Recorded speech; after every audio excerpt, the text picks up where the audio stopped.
السلام علیکم۔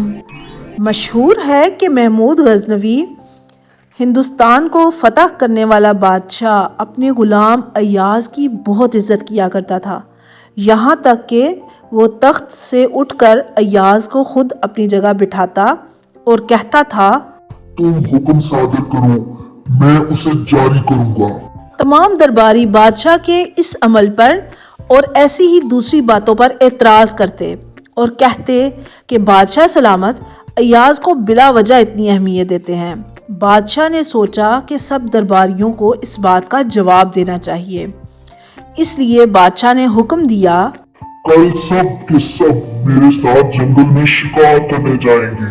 اگلے دن جب صبح سب شکار پر نکلے تو بادشاہ نے ہیرے جواہرات سے بھرا ہوا ایک تھیلا بھی اپنے ساتھ لے لیا۔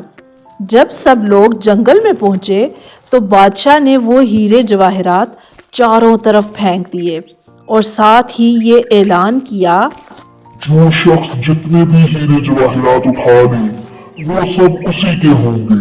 جیسے ہی تمام درباریوں نے یہ بات سنی کہ جنگل میں قیمتی جواہرات بکھرے پڑے ہیں، سب کے سب بادشاہ کو چھوڑ کر انہی جواہرات کو ڈھونڈنے کے لیے نکل پڑے ہوئے، لیکن ایاز اپنے بادشاہ کے ساتھ ہی کھڑا رہا۔ سلطان محمود نے پوچھا، ایاز، تم ہیرے جواہرات ڈھونڈنے کیوں نہیں گئے؟ کیا تم نہیں چاہتے کہ تم بھی مال و دولت اکٹھا کر سکو؟ ایاز نے جواب دیا، میرے پاس بادشاہ سلامت موجود ہے، تو پھر میں ہیرے جواہرات لے کر کیا کروں گا؟ یہ بات سن کر بادشاہ نے دوسرے درباریوں کو مخاطب کیا اور کہا، تم لوگوں نے دیکھ لیا کہ ایاز کتنا مہذب اور باادب ہے۔ تم سب کے سب مجھے چھوڑ کر چلے گئے، لیکن یہ اپنی جگہ سے نہیں ہلا، اسی لیے میں ایاز کو تم سب پر فوقیت دیتا ہوں۔ یہ بات سن کر تمام درباری شرمندہ ہو گئے اور ان کو یہ بات سمجھ میں آ گئی کہ ایاز کی بادشاہ کی نظر میں اہمیت کیوں ہے۔